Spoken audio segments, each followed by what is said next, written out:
Great, welcome everyone. Welcome to the panel this afternoon for WeCNLP 2020. My name is Jason Williams. I'll be moderating the panel. I'm with Siri at Apple, and it's my pleasure to welcome you to the panel today. The theme this year is NLP research post-COVID-19. Before I introduce my panelists, I want to say a couple of things about logistics. This is a pretty large audience that we have. And to ask questions, please go to the stage tab of the chat on the right-hand side and type your questions in there. If you see a question that you like, try to indicate that with a +1 by the question, or if there's sort of multi-threading happening, maybe you could say +1 and then the name of the person asking the question. I'm going to be focusing on the discussion with the panelists, so I may not see all the questions coming by. The organizers are going to be watching that closely, and then they'll be passing questions to me. So that's how we'll be seeing the questions that you're asking. But please do, if you haven't already, go ahead and start to pose questions there for the panel. And remember, again, the theme this year is NLP research post-COVID-19. So now it's a pleasure to introduce our four panelists. I'll go in alphabetical order by last name. First, Mona Diab is with us today. Mona is a research scientist at Facebook AI and a full professor in computer science at the Computer Science Department at the George Washington University. She's previously served as a principal applied scientist at Amazon AWS AI and a research associate professor at Columbia University. She's co-founder of CADM, which is the Columbia University Arabic Dialect Modeling Group, a reference on Arabic processing, founding organizer of the StarSem conference series, an elected senator at the University of Columbia, and the George Washington faculty, and ex-president of SIGLEX. So welcome, Mona. Thanks so much for being here. Alex Rudnicki has spent his career at Carnegie Mellon, where he's currently professor emeritus in the Language Technologies Institute. He's previously held a postdoc at the University of Toronto, and for a period he worked as a program director at MCC in Austin. He had a key role in the introduction of Pocket Sphinx, the Pocket Sphinx speech recognition toolkit, introduced the well-known Ravenclaw Dialogue Manager, and has published over 200 papers in speech, dialogue, and interaction. So Alex, welcome. Thanks for being here. Third, Ruhi Sarakaya. Ruhi is a director of applied science at Amazon Alexa. In past work, he was a principal science manager at Microsoft. Ruhi currently leads the Alexa Intelligent Decisions Organization at Amazon, which is one of the 3 pillars of Alexa AI. He also built foundational natural language understanding and dialogue management capabilities in Microsoft Cortana. And he's authored over 120 papers and 75 patents. So Ruhi, thanks for being here. And finally, Svetlana Volkova. Svetlana is a senior scientist in the National Security Directorate at Pacific Northwest National Laboratory. In past work, she served as principal investigator and project manager on several projects for the Department of Defense, including 2 large defense DARPA efforts. She's authored several book chapters, tutorials, and more than 50 peer-reviewed publications, which have been cited over 1,700 times. She's a frequent guest speaker at research universities and tech companies, and she served as vice chair for the ACM Future of Computing Academy and is a passionate mentor for women in machine learning. So Svetlana, thanks for being here. So I hope you're starting to enter questions, and I will go ahead and pose the first question to our panel here. So the first question is, COVID has caused much of our work to move to be remote, like today. What would be the effect on the field of all work going forward to be remote, including day-to-day research, teaching, and conferences, if we were in this state essentially permanently?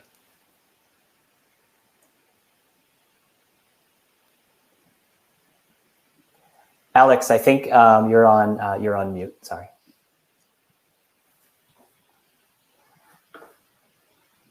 I didn't see that happen. Actually, I'm used to that Zoom thing where you get an icon. So I've been working in this way in different contexts since the early spring, and it took a little bit of work, getting used to, but actually it just unfortunately or not seems kind of natural at this point.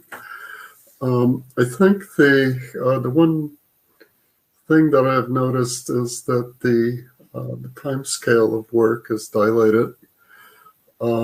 So if you want to talk to somebody, you have to basically make an appointment, and you can't really run into them in the hall or drop into their office or otherwise just take advantage of physical proximity.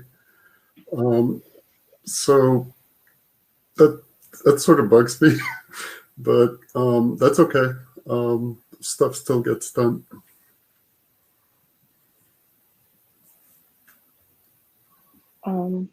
I can go next. So actually, yeah, there are some downsides to this. Definitely, you can't run into people at the water fountain and have discussions. So that's definitely a downside. But I feel like there is a silver lining for this current mode of operation, and we're very highly adaptable, I think, as humans, which is fantastic. So I think in the sense of I find that I'm having even more collaborations and more discussions across time boundaries and space boundaries now. A lot of the logistics of how to coordinate being in different places in close proximity has been escalated, so to speak, or increased tremendously. So I think there is a positive aspect to this where accessibility has increased tremendously, I think. So that's with respect to how to do day-to-day research. So actually, even in terms of accessing talent, I think this opens up a lot more opportunities from a talent access perspective, and and even making our information more available. So I think, for example, with respect to conferences, we'll end up getting a lot more participation from places that we had no idea were even interested in our topics. So I feel like it's opened up doors for opportunities for inclusion, a lot more inclusion, and it's, in a sense, I mean, we've been talking about this a lot in our communities, but I think the COVID came with sort of like it put this program on steroids. So we're actually having increased accessibility, we had to put things to the test, so it expedited the experiment, so to speak. So I feel like from a research and conferences perspective, it definitely had a positive impact. From a teaching perspective, I mean, I'm now wearing my hat as an academic. Teaching, I think, unless we come up with better ways of doing virtual online teaching, it's the thing that would suffer the most. I feel like there is something about being in the same classroom and teaching in person that is lost in this current mode of virtual or like remote settings. So but I think being as humans as we're potentially able to come up with solutions for that.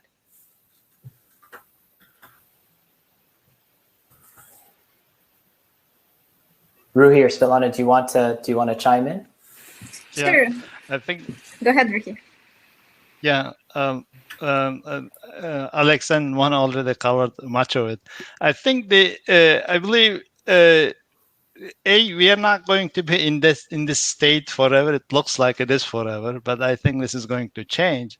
Clearly, this is a disruptive event, and we realize that this is not going to be over in the matter of weeks, and it will take months and now in years, and that sort of made everyone, organizations, companies, to rethink exactly, how to work. And there were challenges with that, but there are also opportunities. I think the opportunities, I think Mona mentioned it. Now imagine, in a conference that you need to, go spend a week. There are a lot of good things about socialization, getting connected with your, colleagues. But, it takes a whole week. And even, some of these conferences, they, run out of capacity because, you can take up to, 5,000 people. Now, there is absolutely no limit to that. And you can be in your living room when you're, joining these conferences. So there is a lot of good things, I think, coming out of it. But at the end of the day, though, we are social, human beings. I think we like to go connect with the people. It's not just always, reading the research papers. To me, that is the primary benefit of these conferences. I think this will be over, but what will remain is, I'm speculating here, that all the conferences moving forward will have the online element, that the people will have the option to join remotely and join in the conversation, listening to the talks and poster sessions.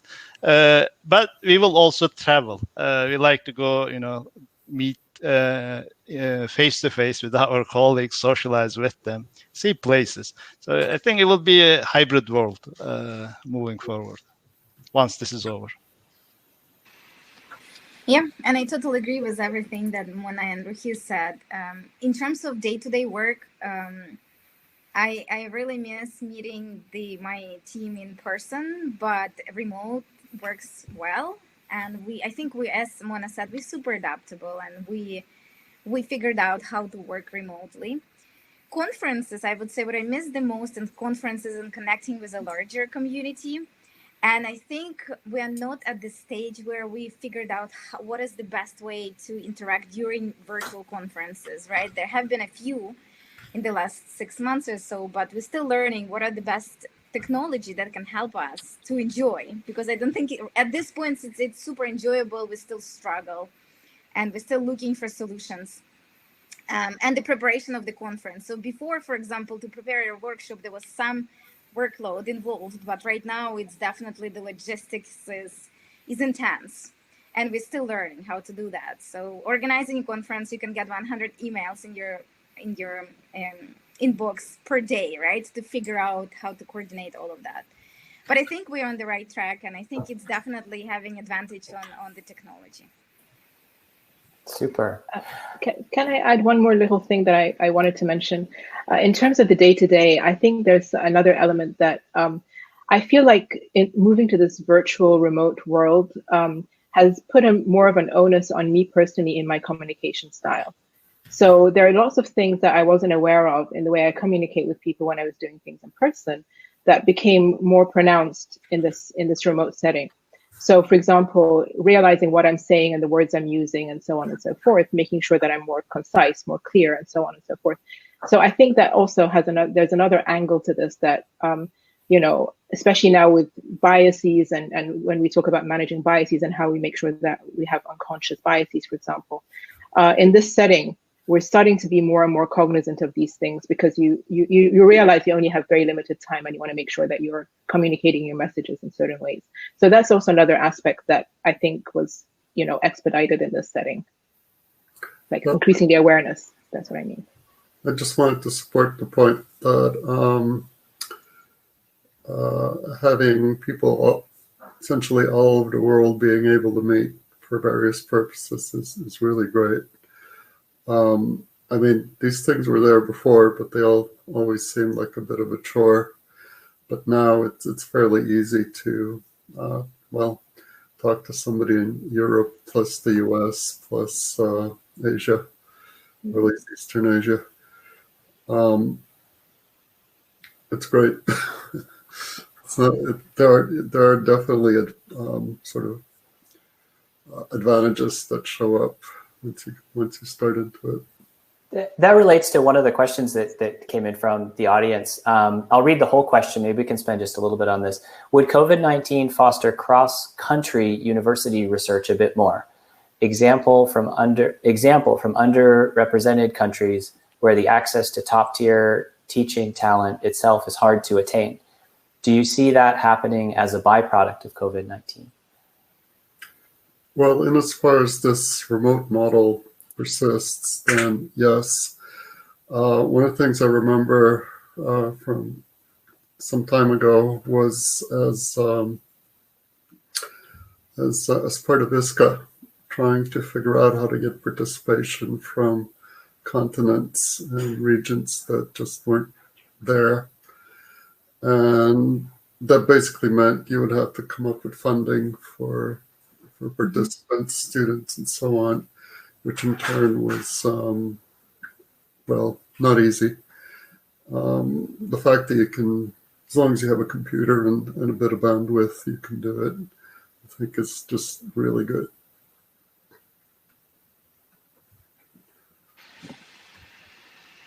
And also, I think just to add to this point, what I've noticed, for example, at ACL and ICML and so on, you start seeing a lot more engagement from these underrepresented groups in plenary sessions, like because you're behind the screen in a sense. It's less of an intimidating setting than being there in person. So that you start seeing more engagement even from some of these groups in general, which I think is another added bonus. So I mean, yeah, apart from the logistics, of course, and of course the carbon footprint in terms of like, flying all over the place kind of thing too. That's another aspect. Yeah. Yeah, I agree, and also like seeing student participation from like many countries from Asia and Europe, from like continents like Asia and Europe and countries like that. I haven't seen participation in the NLP community before. This is really good. Super. So let me take us in a slightly different direction. So here's the next question I'd be really interested to hear your thoughts on.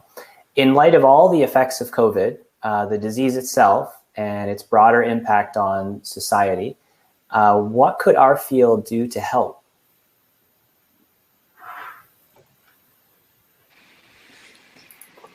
I want to jump here. Tons, right? In the beginning of the pandemic, we saw how handicapped the field is, right? So we couldn't be, first of all, we were not proactive. Second of all, the reactive aspect took us some time. So there were not immediate solutions. And like a lot of people and a lot of companies and academia jumped on helping to solve the problem, but there were not an immediate solution that would generalize and would just be applicable to really help the problem, right? In a few months, we saw a lot of progress, and we saw a lot of progress through collaboration, like across continents, across universities and industry and academia. There were a few solutions that are really neat, right? But I don't think we solved the problem. We're still trying to catch up, and I think we're nowhere near to be proactive. And I think that's what we should focus on next. And I think NLP is absolutely an essential direction that we have to focus, right? So I would say let's be more proactive and let's keep going. We are nowhere near there yet.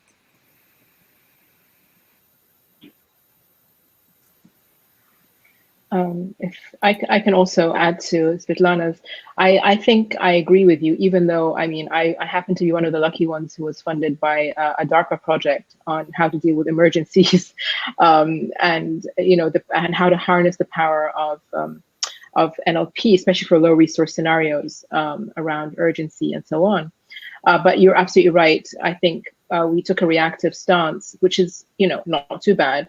But I think our role is in expediting, information access is critical, and distilling the information as quickly as possible and expediting it to the right places. But I think it would go beyond industry and academia. It has to also include the full trifecta, including government. So I think it has to include the three prongs of research in the world, and actually. Also moving away from a very English-centric view of the world where we expect things to just come from the US, I think also engaging with the global community at scale is crucial in these kinds of situations. So I think NLP has a central role to play in this kind of setting overall. I would point out two areas where NLP should be contributing. One is both have to do with communication. There are things like machine translation that actually could basically are a part of disseminating information and providing information. The other aspect has to do with human communication or human-machine communication. In some parts of the world, for people, it's much easier to talk than to use a keyboard. Absolutely. And if services can be provided, let's say over the phone, and automated services, then I think that would make an important impact in what we do. Yeah, maybe I can add to that. I think the situation, if you look at from the government perspective, research community versus the companies, it definitely see new use cases are emerging. People are spending more time at home. They're cooking more. They like to connect more. They can check on their elderly. There's child care and education. I don't think they both in academia, research community, government, or even the companies, they haven't really thought through about these new emerging use cases yet. Maybe from the if this is here to stay, or even the hybrid world, as I described, that we will be actually spending more time from working from home. There may be new, programs targeting these new emerging use cases. I don't know exactly what they would be. I think that may drive progress. DARPA is always government funding is at the center of anything we have done in NLP, NLU, machine learning in the past. So I would expect new programs that are emerging. Again, working back from these new use cases. I don't know what they are though. So if I may to add to potential research directions and what has not been solved yet, I think BioNLP, right? We saw that it's not a solved problem, and the reasoning over this large amount of unstructured data with a specific application in mind is still not solved. Getting the cause and effect from text to reason. That's also a very interesting and unsolved research direction. Misinformation, huge problem there, right? Misinformation about infodemics regarding COVID, narrative spread, a lot of potential there for NLP. And I might be biased, maybe like all of you, but language and people and behaviors, it's all about us. And there is a lot of interesting research that we can do along all of these dimensions. Let me sort of add to that. One of the questions that has come in, which I think is really about the second of the two use cases you just mentioned, Svetlana. So here's the question: rumors and unscientific speech are flying around during COVID-19 period. The verification of facts becomes more and more important, especially in the online community. I think NLP should play an important role in addressing this issue. I want to hear your thoughts on this topic. Absolutely. I have been working on the problem for at least the last 5 years.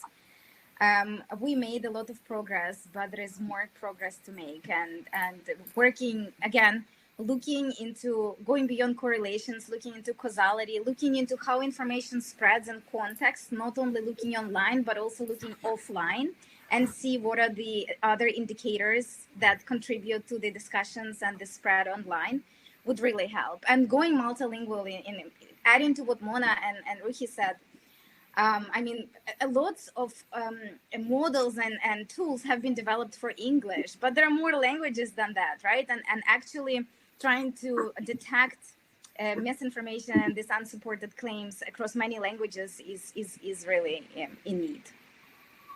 Yeah. Yeah, I would totally second everything that you said, Svetlana, actually. That was going to be my point before you mentioned it. So I totally think misinformation, integrity of the information, the veracity of the information, the way we propagate rumors or unverified pieces of information, as you mentioned, aptly, infodemics. How do you make it easier for the user to sift through what's real and what's not real? And especially also living in a world of social media, where there is a lot of proliferation of this type of information around. So the integrity and the veracity of the information is crucial. I think it goes hand in hand with ways of distilling this information. So being able to verify the provenance of the information and so on and so forth. But I think you also mentioned something that I think is extremely important. It will give us some insight into how people and why people share information. So the causality aspect of it is also very interesting. So more integration and more collaboration with social scientists, I think, is really extremely important at this stage in our career, in our field as it matures. Acknowledging the role that of this cross dissemination and cross pollination of the different fields is so important. And add to that, pragmatics has always been on a very periphery of NLP. I think now is starting to become more central to how we process information, because it's all about utility. So if we're able to get that also as part of our research, that could also enrich the landscape in terms of the information that gets distilled and measuring its veracity and so on and so forth. We should point out that, well, first of all, these are all great ideas that we're putting out. However, nothing, at least from somebody such as myself in academia, nothing's going to happen unless somebody steps up and starts funding this kind of work. A company can decide, well, we're going to do this, and that's all well and good. But if you want to draw in the full community, there has to be a more organized way of supporting this work. And it has to start there, unfortunately, or fortunately. Are you referring to the brain drain that's happening from, you mean like in terms of, or is it just the funding? No, just the funding. So there's a brain drain, which is kind of distressing occasionally, but there's somebody has to support this research, and somebody has, and the funder needs to assure that the results are open. And otherwise, there's really no progress in the field. There may be a progress in somebody who hires up a whole lot of really good people, but as the field as a whole, that's compromised unless there is funding.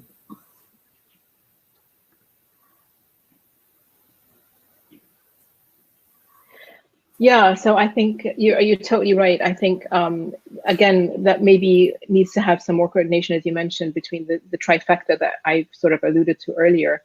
We're looking at industry, academia, and government, putting their hands together and not thinking of themselves as competing, but rather collaborating.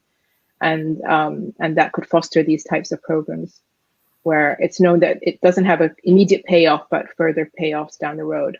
So, well, and especially, I don't think we compete. I don't think that. No, but there's a perception of competition, right? So I look at my own cohort of students. None of them wants to go into academia, for example. They all want to go for industry, and it's a very different landscape. Well, they do, but some persist and go into academia. And then there's people who go to industry and then at some point decide that's not really what I want to do, and so they reappear in academia. So it's not, these doors are not closable permanently, or not one-way doors, I should say. But part of it, in order to nurture development of the field, there has to be a way of supporting people who are doing research as opposed to, say, working on a product. I don't see how else it happens. I mean, we're past the stage where science is basically a hobby for well-to-do people. It's just something that has to be supported by society. And I think there is actually a lot of support for everything we've mentioned: the multidisciplinarity, the generalizability, the convergence of AI, right, and NLP models, right? So there should be, I personally believe that in order to make a difference and have an impact, science has to go to converge into an application. So I see a lot of fulfillment in doing that in my daily life. But at the same time, I think that agencies are investing a lot in science. Some are more in like science from like research to production, but some are in pure science.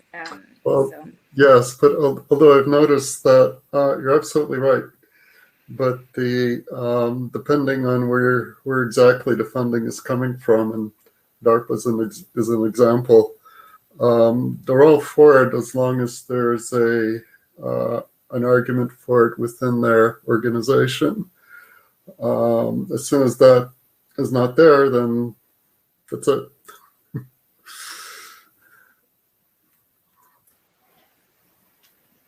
I'd like to take us in a slightly different direction.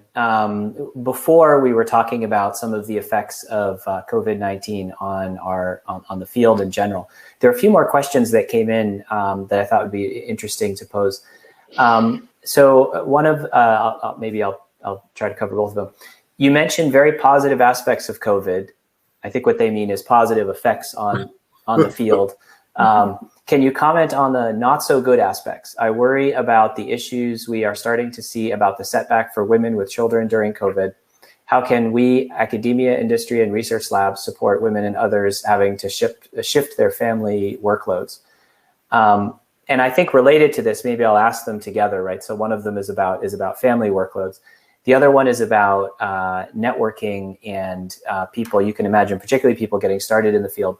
What do you suggest to be the best way to network in these times, especially with conferences going fully virtual and are pre-recorded and broadcast heavy? So, right now, for example, there's not a lobby with some people not watching this who are able to all be talking and interacting with each other and networking. This is, kind of, with the exception of questions coming in, this is a one-way broadcast. So yeah, your thoughts about those. So family support for family and networking, particularly. I think particularly for people getting started in the field. Well, I think there's two versions of it, or two aspects of it. There's the problem in society as a whole, which is severe, and there's problems within our kind of environment, which is professional people with companies or universities. Speaking for our institution, a lot of effort is being made to address these issues one way or another. That's not the case for out there. So we have to be careful about what we think we can do. I mean, I don't see us, well, individually we can go and do things in greater society, but we live in a specific subworld, and I think it'd be a good place for us to start there and work out. And these are things like diversity for us in admissions and hiring policies and so forth. You can't solve the whole problem. You have to start someplace where you can make a difference. And I'm welcome to other suggestions, but that's what I see.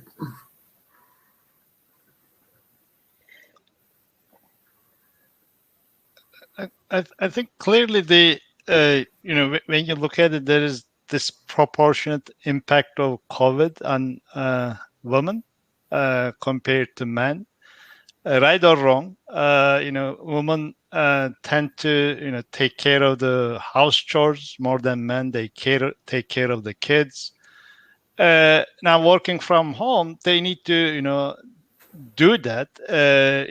They as well as they need to work full time, and this is definitely taking causing more pain on women than men. Even there are surveys indicating that women's they're planning to take time off or drop off from the workforce because there are more imminent issues putting their career on hold. What needs to be done here? I think this is maybe to Alex's point. It is maybe this is more societal, issue. Government organizations they need to come up with a mitigation plan. Somewhat outside our, like NLP, speech language technology research. I think that's the first part of the question. The second part of the question, if I get it right, Jason, it's like increasing the diversity in this area. Is that right?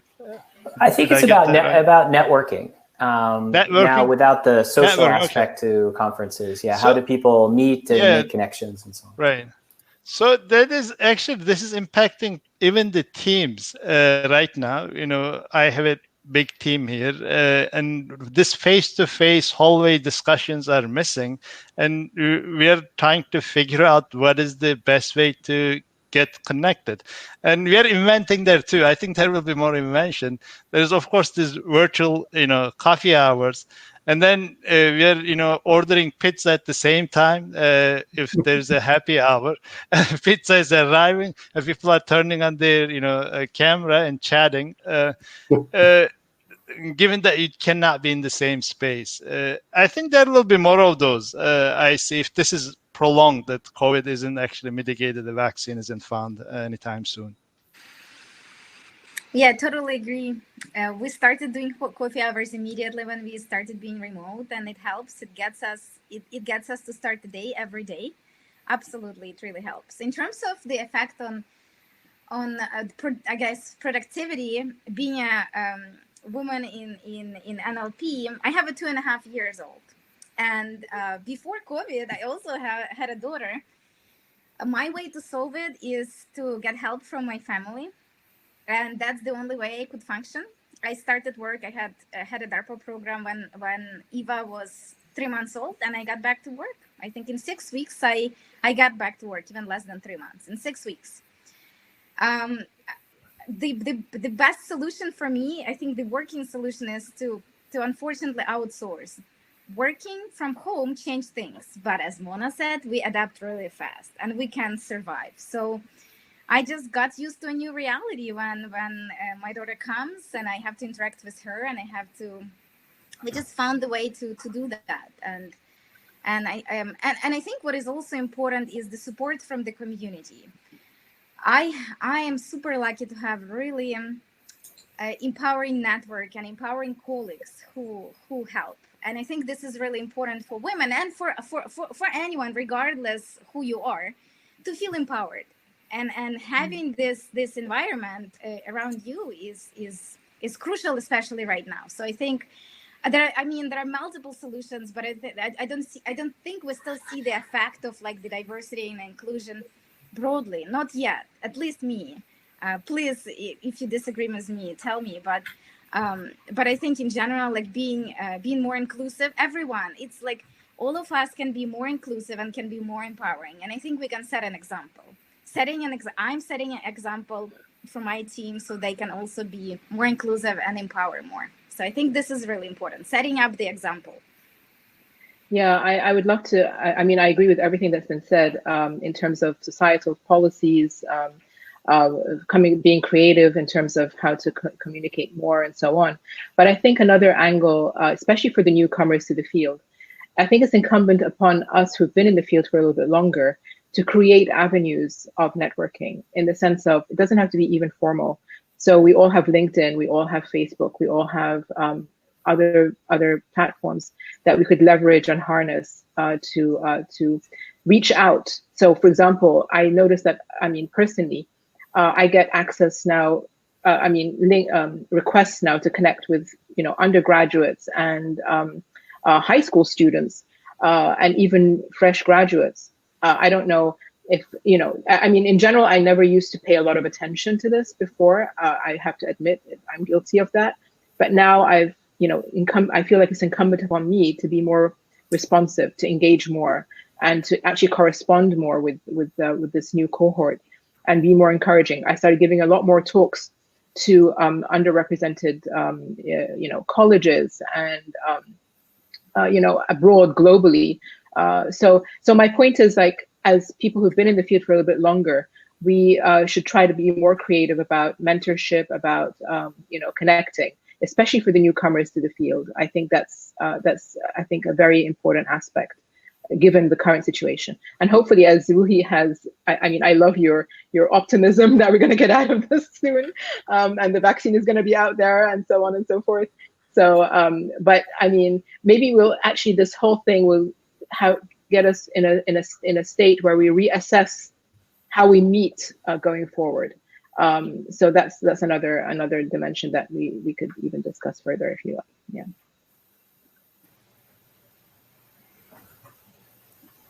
Here's a question going in a different direction. Conversational and dialogue systems have become quite sophisticated. are they good enough for non-trivial COVID-19 applications such as contact tracing? And if not, what's missing?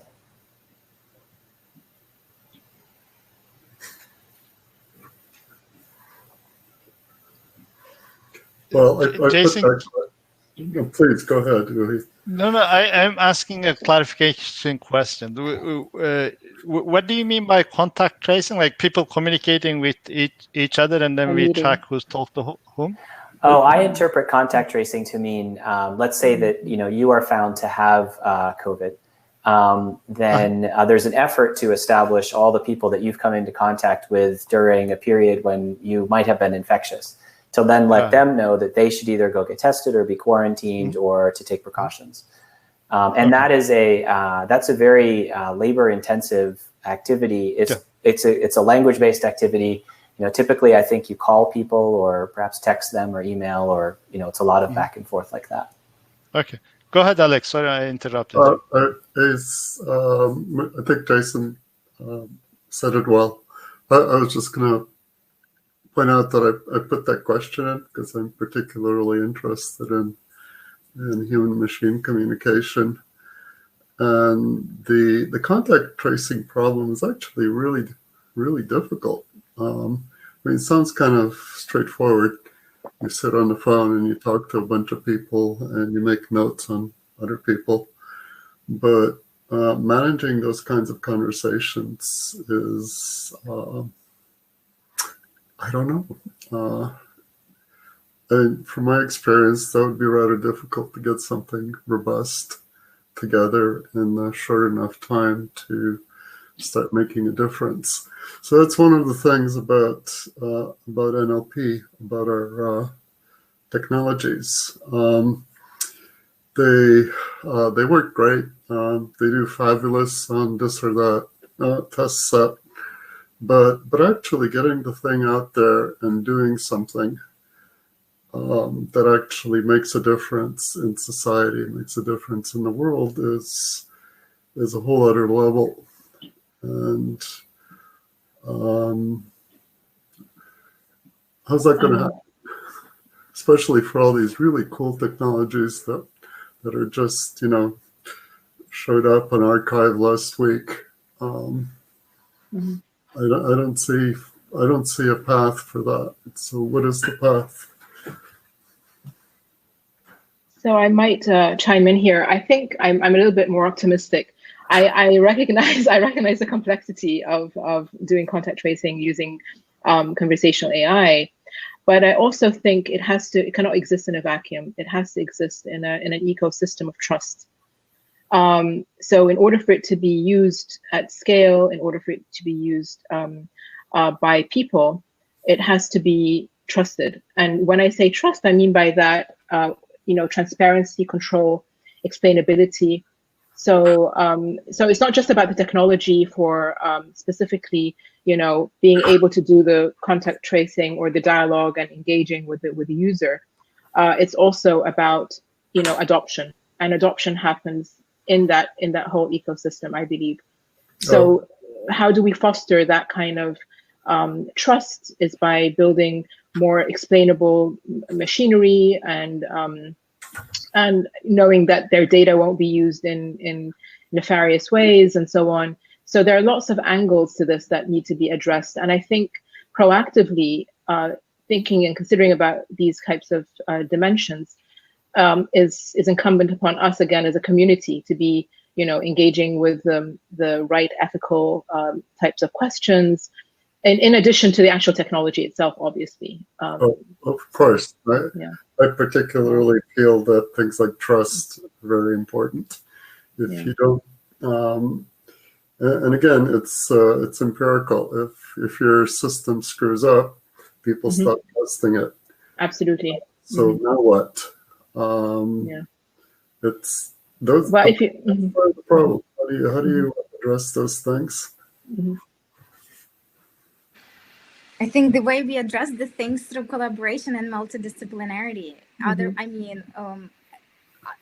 Everything great emerges from many brains, and right now I think the NLP community has been already interacting with the HCI community and other like psychology. Even I think there is this emotional and human aspect, right? So we have to be collaborating with psychologists and sociologists. Absolutely. Yeah, absolutely. So I think through multidisciplinarity, but like it seems like the what we're discussing right now for COVID, it's not COVID specific. It's like the NLP specific. It's like all of these problems of generalizability, explainability, adaptability, robustness, they exist right now in the community, and it doesn't have to be COVID specific, right? So, and I think we're on the right track. We're getting there.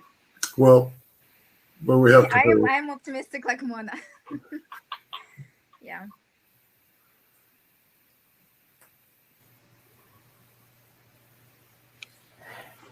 So here's a very different question, and the person who asked this question said this might not be the right panel for it. So I guess that gives you potentially a pass.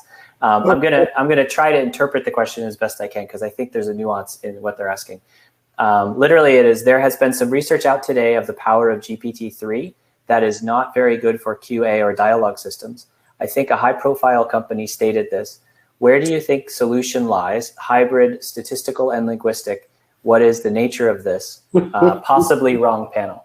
I'm going to try to paraphrase that as this person has seen research indicating that GPT-3 may not be a good solution for dialogue systems and QA. I think that's what they're asking. If you have a different interpretation, let me know. Not sure what everyone is sort of working on and looking at these days, but are there any thoughts you can offer to that one?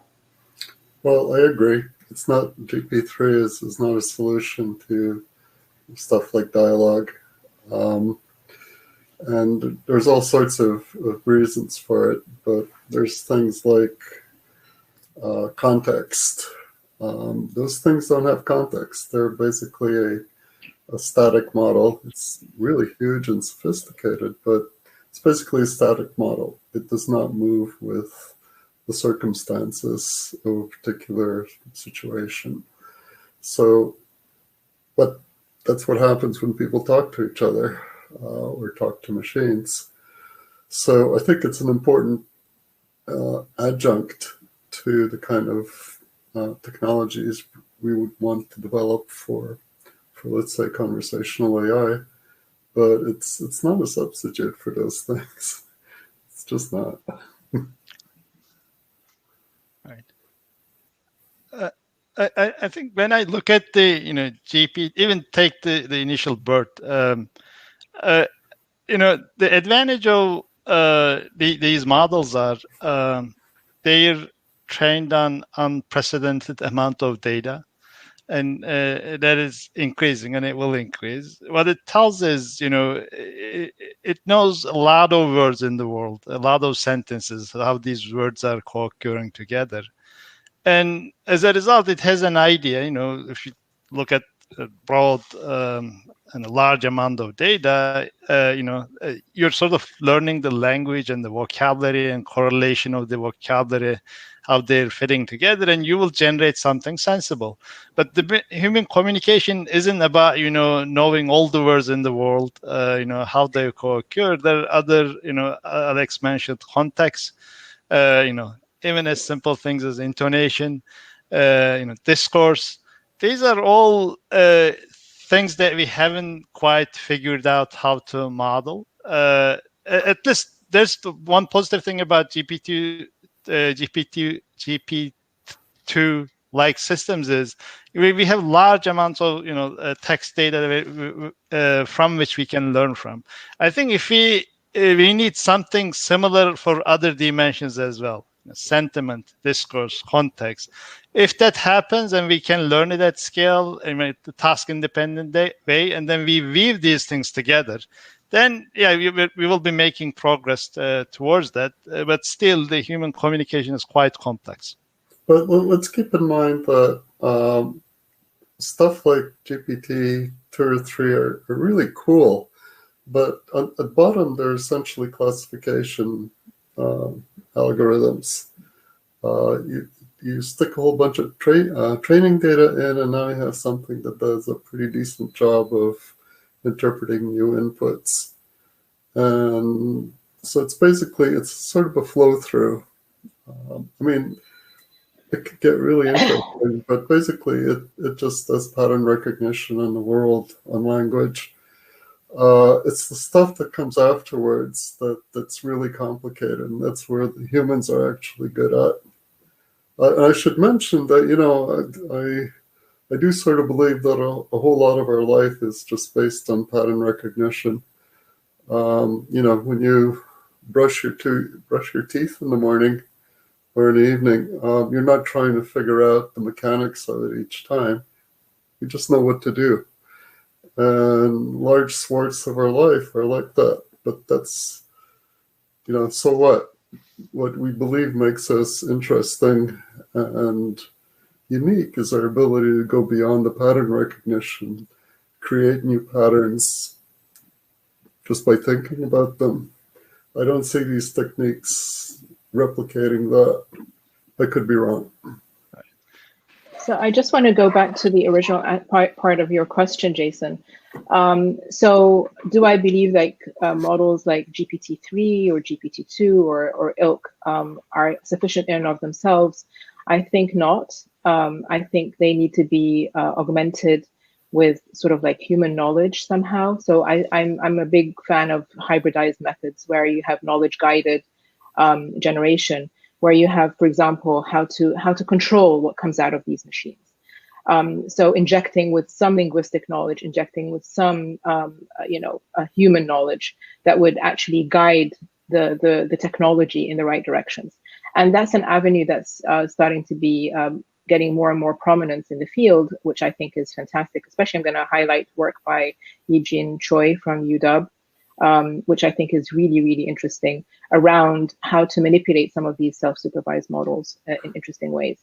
I mean, that's a new trend of hybridization, and also forcing us to look more into the data, which has sort of been a lost scapegoat now in our community, where we stopped looking at data altogether. We just throw the machinery at the problem and hopefully it would stick. So I think this is going in the other direction, kind of. Yeah, I should, but let me point out that we all, speaking very inclusively, took a wrong turn a long time ago, which is going into what we might now call classical AI, where the idea was to build symbol manipulation systems and rested on the belief or misapprehension that us humans, especially us smart people, could actually figure all of that out, put it into a box and have a thinking machine. That didn't work. So now we have all this ML stuff, and maybe we can start thinking about the other dimension of it, but that stuff's really hard. And more to the point, I don't see what's going to happen other than a bunch of humans tinkering around with interesting theories and rule systems and whatnot. But maybe I'm a cynic. I want to balance this a little bit, sorry, Jason. I think let's not, ignore the actually tremendous progress, though, that these systems brought in. They helped us to, scale with less data, easier adaptation. There's a lot of good benefits. It's one thing to say that, we are done, we have the silver bullet versus, all the progress that, we made. I think we need to recognize that too. Well, absolutely. But I was going to say the same. You have to compare it to the work that's been done in neurophysiology, and I think at one point I heard it expressed as, well, all this computer stuff has maybe made it 2 or 3 neurons into the brain, and not any further, and nobody quite knows how to keep extending it. And that's the real challenge. I mean, we got those early neurons down cold because they really do boil down to pattern recognition. But it's all that thinking stuff that it's not clear how to get there. But like I said, I'm cynical.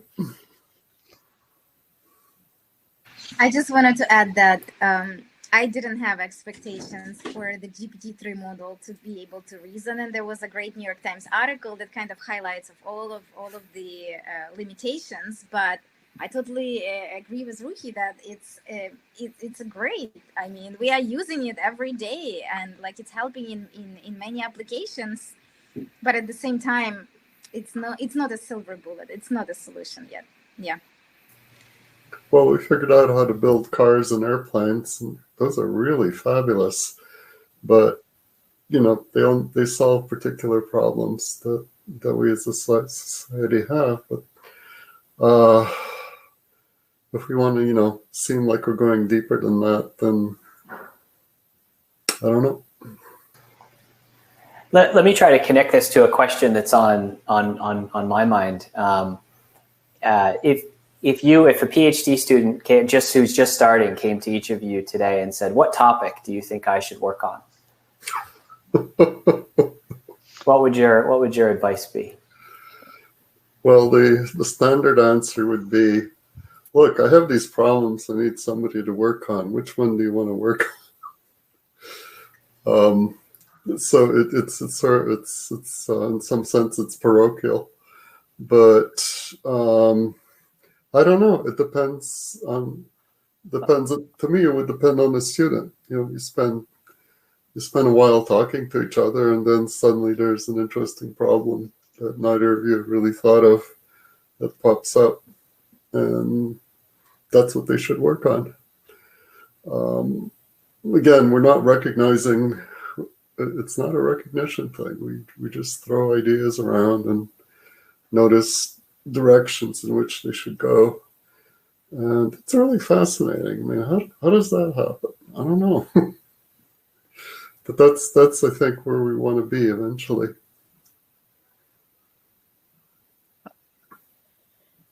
So I'm sorry I didn't quite answer. Well, Lana. Oh, okay. I'm on the spot. Okay, I can say something here. The professors are first. So actually, for me, I'm very intrigued by two angles. There's the angle of how can we move away from some of these extremely expensive, algorithms that are out there. So how can we build efficient models with less parameters? That's one area that I think of as extremely interesting and extremely important. How to inject models with knowledge in smart ways, and where do you do this kind of integration? That's sort of like one line of research that I'm very interested in. And then the other one has to do with traceability and understanding. Like you can think about it as interpretability and explanation of our models. So understanding how the information gets propagated around it, even within the models. Why did the model decide on this decision or that decision? So before the feature-based ML, we used to sort of have an idea of how to do that. With the deep learning, we just do ablation studies. But is there any way we could get more insight into our models and into our systems? And then the third, I said two, but the third one is around veracity of the information. So is there a way that we can surface? Again, I care a lot about, maybe because I'm at Facebook now, but I care a lot about this element of trust. And, how can we, surface trust to the user and to our client, so to speak, and foster that trust. And that would come from us understanding, where our models are doing a good job or a bad job and so on. So, so these would be the sort of three prongs. So I have to jump back in and say, well, okay, if I have to get specific, there's what I would really like to see is systems that can interactively learn from humans, kind of like the way we learn from each other. I mean, if I don't understand something, I can ask you to explain it, and then I probably know it. How does that happen? How do we organize that? If we can do that, then a lot of this learning stuff, the nature of learning changes. It's not so much collecting data and stuff. it's understanding what knowledge is and how to communicate it. Can I jump in here, Svetlana, if you don't mind, because it's a segue. I think there are a lot of interesting problems, Jason. One of them is, in my view, that we keep talking about, context. It is real, actually. It's not a made-up problem. And we deal with this every day. The simple things as, Alexa, what's the temperature? This used to be, like there is one intent. Customer has, checking the weather in Seattle, Boston, whatever. Well, not true anymore. When we say, the context now, the conversational AI systems are showing up in different contexts being, what is the device type, what type of, are you in the car? That's a different answer, right? If you're even at home, you have smart thermostat now. When you ask this question, it depends on the specific customer, whether they have a smart thermostat. That may mean actually they're checking the room temperature, not outside. When more complicating this, there are smart ovens too. If your oven is on, and you turned it on and you're asking what's the temperature, you may mean the oven temperature. These are real problems. I think this contextual, natural language understanding and dialogue systems. And then I will tie this to, what Alex said. How do we actually learn, the context and reasoning in a scalable way? We traditionally keep doing the, annotating the data, and we sort of do the classification, pattern recognition, but it won't scale as the complexity of the context is increasing. I find that super exciting. That may be the next challenge in our space, I think. Okay, I have to wedge one more thing in, which is, it's kind of a deep problem. Do I want the temperature in Seattle or the temperature in my living room? Yeah. And you can think of it as a complicated problem, or you can have a system that actually asks you, which temperature do you want? And that's what a human would do. There's all sorts of solutions, ways of approaching these things. But anyways, we've spoken of.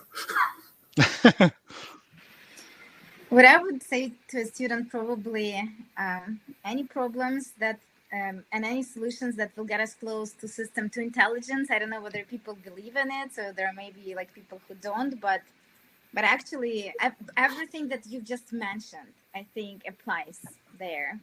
The rigorous evaluation, generalizable models, robust, explainable, interpretable, right? Pruning models and making sure that we have less parameters so we can actually deploy the model.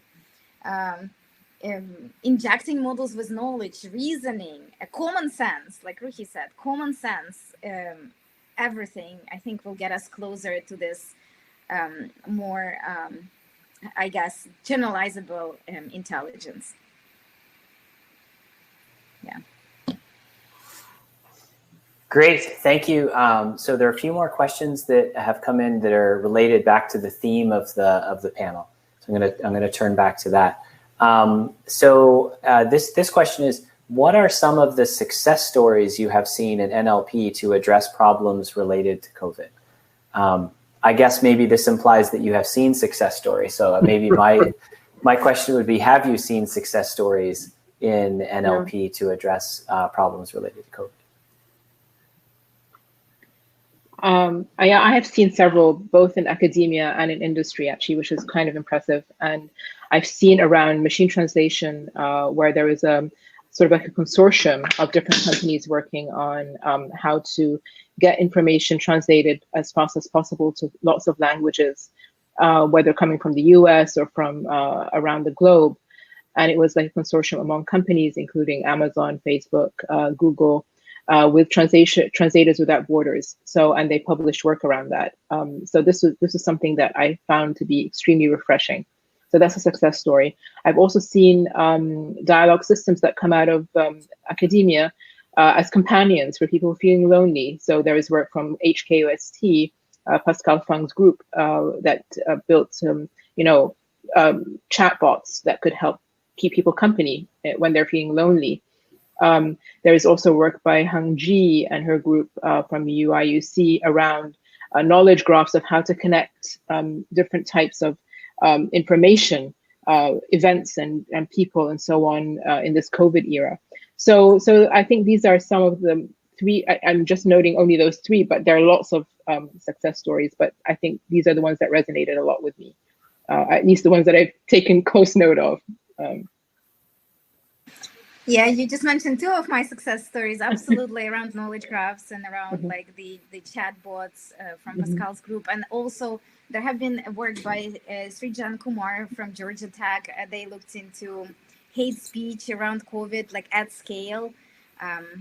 Yeah, so absolutely, there were a few success stories there. Bots, like work by Emilio regarding like the conversations and like misinformation and bots, these entities that are spreading misinformation online, and it's all about language. So also really good work.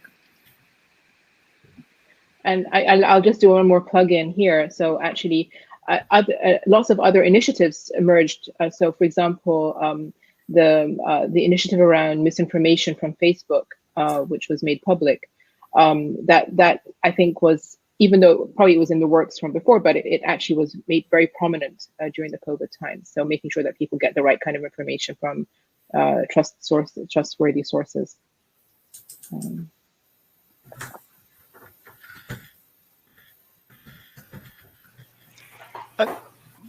Just, I think the first thing working at Alexa, when this came out, we realized that we weren't answering a lot of questions regarding COVID and coronavirus. Simple things as what is the COVID rate in Boston? And first we fixed that quickly. We can answer the question, give up-to-date information to the people. I think, Jason, your question is, I think sometimes we tend to sort of imagine that, the target audience or the customers is actually, one entity, uniform, homogeneous. It is not true. We have sort of different cohorts, like there's elderly, they use these systems in a different way, and they have more time, they have the routine that they go through, like to listen to the news briefing, connecting with the family members. There are other busy professions, they have a different routine. Kids, they have a different routine. I think the problems are different for these different cohorts. Looking at Alexa, we found the usage patterns are dramatically changed. Before, the local search, traffic, weather, people are less interested in now because they're staying home. Whether is rainy or sunny, it didn't matter much. No one is checking the traffic anymore. I mean, there are still people checking, but they're more interested in the Q&A type math questions for the kids, doing the homework. As I said, recipes, cooking at home. There are different sort of use cases, I would say, again, that our technology is already helping. I'm talking, of course, from a product side here, less from the research side. I think there may be new problems emerging there for research to take on.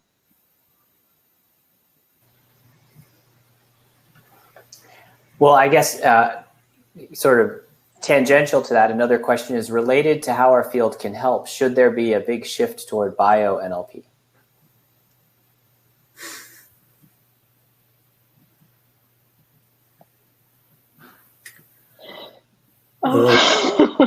We're not going to get up and start doing microbiology, but I should point out that this is something that happened at CMU, which is noting the affinity between how we think about language and how we might think about genetic information. In both cases, we have languages, and can one field inform the other in how to think about particular problems? So I think that's a reasonable mixture, but I don't see that we know anything about that stuff, or for that matter, that they want to learn about any of this stuff.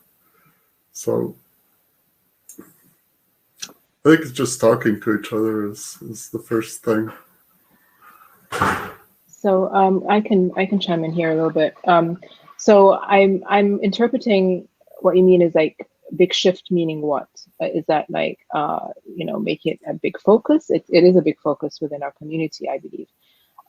But I don't think bio-NLP could exist in a vacuum. It has to, it's tied in with a lot of other enabling technologies that I think are necessary for making bio-NLP be, successful. So things that have to do with information authenticity, things that have to do with named entity recognition, event detection, event tracking, and so on. All of these things are related to bio-NLP. So I think in and of itself, bio-NLP alone as a concentration area is definitely worthwhile. But should we have a big shift toward it? I don't think it's very wise. I think maintaining a level of diversity in terms of what we investigate and what we explore is crucial to the healthy existence of bio-NLP, political NLP, NLP in legal arenas, and so on. So having that diversity of landscape, I don't want to say exactly balanced, but fostering all aspects of NLP, I think is healthy, and not going in. If I interpreted your question correctly, like meaning a big shift, meaning you taking away resources from one and just focusing in one specific direction.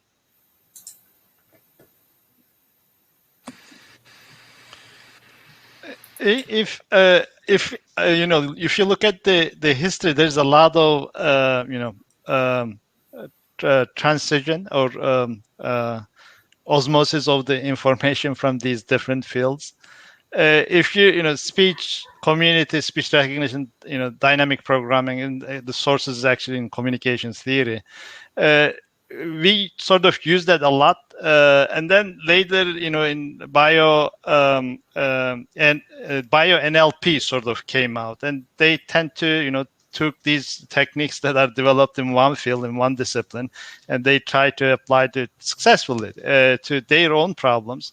I think this is already happening at the technology or algorithmic level. So I would be curious to know what is the equivalent of BERT or GP2, GP2, 2 and 3 in the case of bio-NLP. I think there's a lot of interesting research work that can spin out if they would pay attention to what's happening in our field in the last couple of years. I think bio-NLP is still part of NLP, though. I mean, the workshops are still at ACL and EMNLP and so on, and they definitely do leverage these algorithms. So I don't feel there is a disconnect. It's just, I think at least my interpretation of the question was about, making it a big focus as opposed to the way it is today. Yeah. So I would add that instead of developing like specific models for each specific domain, it's better to develop generalizable models where we can, as Mona said, inject domain-specific knowledge and then go to the nuclear domain or the bio domain. And I think that's the solution. And I think there is some progress towards that.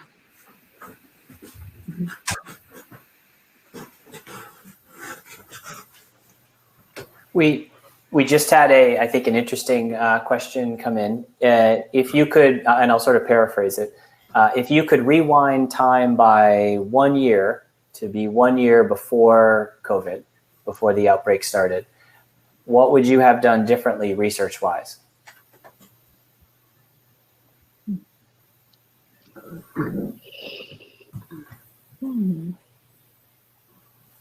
Well, that entails that you know what we're doing now research-wise. I would say nothing. I mean, like I think everything that I was personally doing would be helpful for to fight the pandemic, as much as we can fight as researchers, misinformation and causal discovery and inference and reasoning. So I wouldn't change much.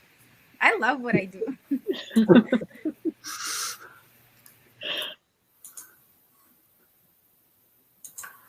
I could maybe say something. I don't know about changing, but it definitely alerted me to other aspects of our technology that I wasn't even cognizant of. So,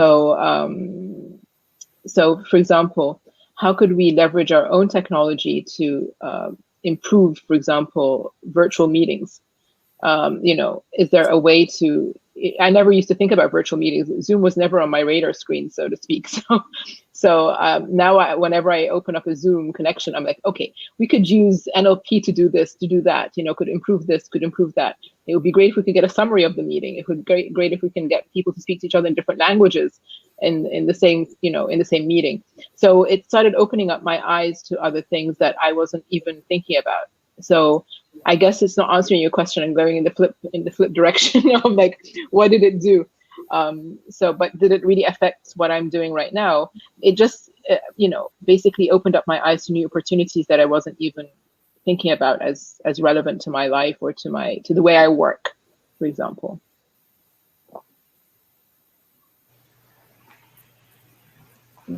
That actually kind of points us at another question that I hadn't asked yet that we received, which is related to the data that's being created as a result of us all being on video conferences so much more now. With COVID causing a, parentheses, perhaps permanent, great increase in teleconferences, we now have good metadata about who is talking and who is visually engaged or distracted. Do you see new opportunities for NLP learning because of this? I think I already said something to that effect, but I've been thinking a lot about these things, absolutely.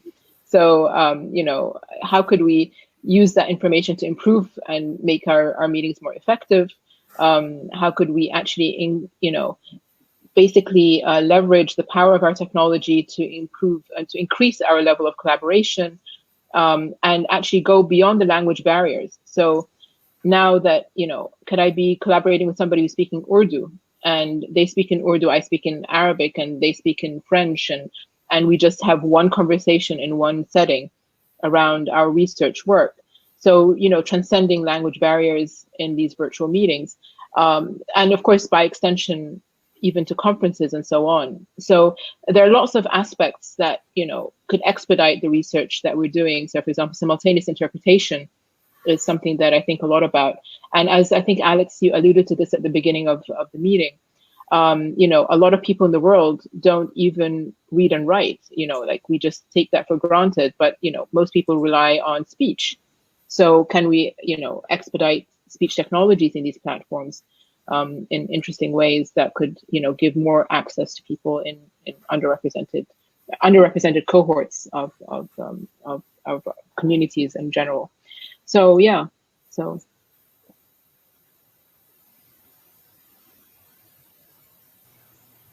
Any other thoughts about that one? I mean, knowing if you would know this a year ago, you know, people wouldn't be on the go. They wouldn't be traveling. So I wouldn't, you know, they wouldn't be staying in the hotels. You know, they wouldn't be taking flights. I wouldn't spend as much time, you know, focusing on, you know, building solutions to those problems, but more, you know, targeting, as I said, the, you know, staying home, education, those type of use cases, because, you know, that's what the people are doing right now.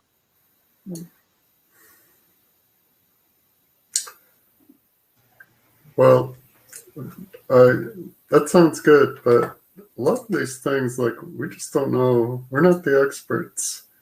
It really has to do with interacting with people who are experts in particular problems.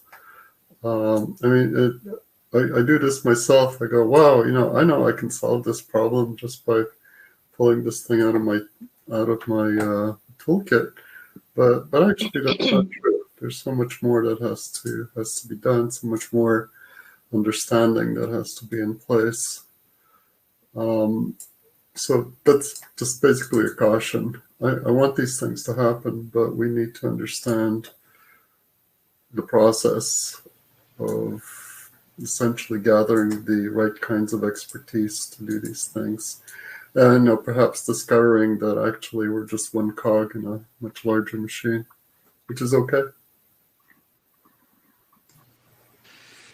I think more data is always great, except it doesn't help with causality. It hurts.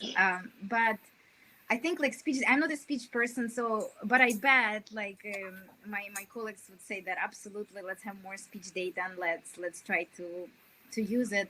I think another type of data that would be really useful is like collaboration through Google Docs, Slack, and like just human to human interaction through technology.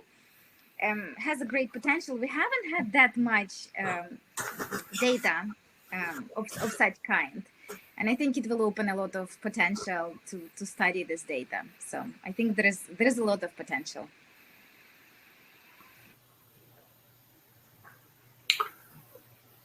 We're getting within 10 minutes of the end of the panel. I'll just mention if there are any last questions people want to ask, please post them in the chat. One that just came in that I think would be very interesting if you feel you haven't covered it already is, have COVID-related events caused you to think differently about NLP-related tasks or research? We've kind of touched on that in different ways, but is there anything you feel hasn't come out yet or that you'd want to highlight? I have one thing to add here. In the old days, in I think 90s, there were programs like meeting transcription, multi-party conversation, things like that. Given the current situation, actually, this is a sort of an opportunity to actually try and test your solutions, because there are a lot of venues like these conferences that we should be able to actually enable. Maybe again, the tracking the person, transcribing who said what, both text, looking at the text as well as audio. I would say this is actually a booster for people who are working on those problems and apply those learnings, not just offline data, but actually in real time, because it's happening every day. So that is one positive thing I could see. It's actually a great opportunity for advancement. So one thing I'd like to say, and it's not really directly a COVID thing, but we have these meetings, well, practically all the time. There's a lot of information that has to be available. Actually, it's really easy to open another tab and go to Google and find out stuff.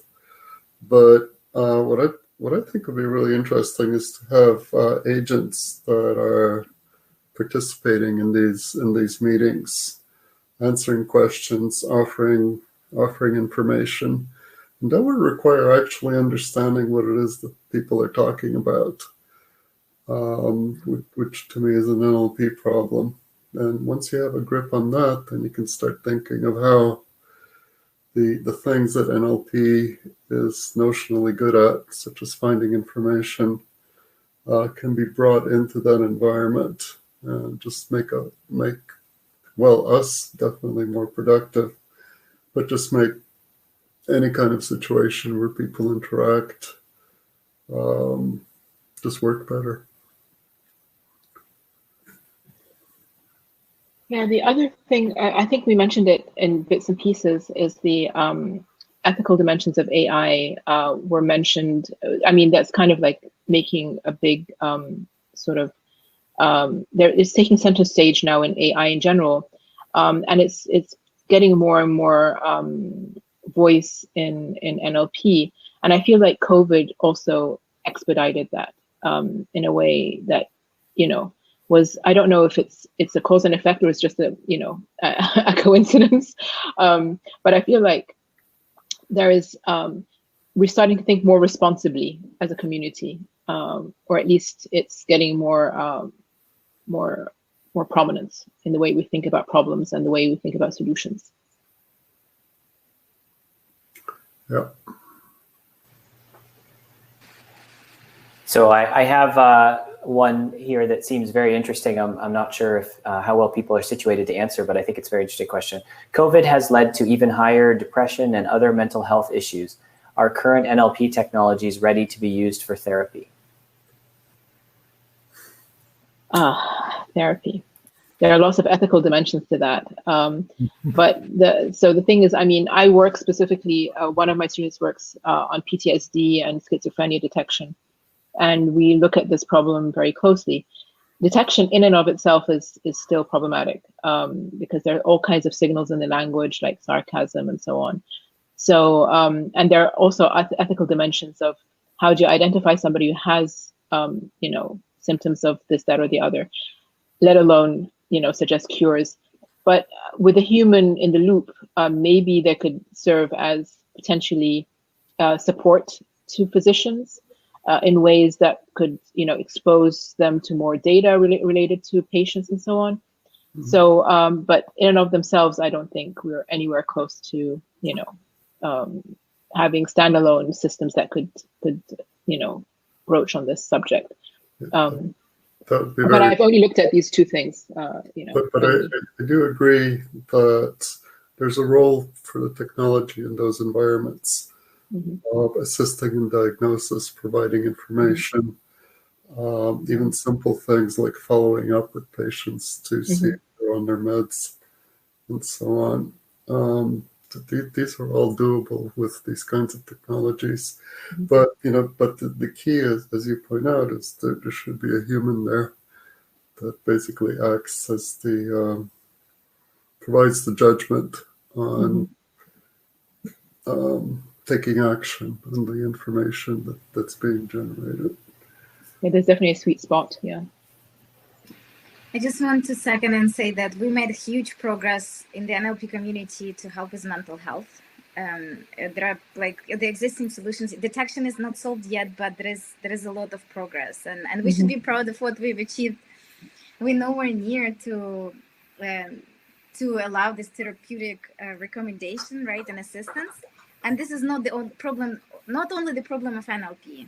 Mona mentioned ethical concerns and other disciplines should evolve before we can do that. So I think NLP in conjunction with other communities would get us closer to solve the problem and enable the technology. So thank you. The organizers are telling me that we're very close to time now. I'm going to pose just one last question and ask people to, I think it's amenable to a very short answer. So aim for maybe 10 or 15 seconds. Do you think that we see NLP post-COVID should offer a hybrid model of virtual and on-site? Now, I'll preface that by saying the organizers probably care even more about the opinion of all of the attendees. But for the perspective of presenters, do you have any thoughts briefly? Hybrid. Absolutely hybrid. Let's include more people. Well, we all know about ensemble systems. They work. Why not? Yeah. This is about flexibility. I think hybrid is the way to go. Awesome, great. Let's leave it there. Thank you very much to the panelists. Really appreciate the time and the energy and effort you've put into this. Thank you to the organizers for putting the panel session together, and thank you so much to the attendees for the great questions and for attending today. I believe I end here, and then I think I believe there is an event that comes after this that hopefully they'll post in the chat window with explanation for how to make your way to that. So thanks so much. Thanks, Jason. Thank you. Thanks, everybody. Thank you. Thanks, Jason. Thank you. Bye-bye.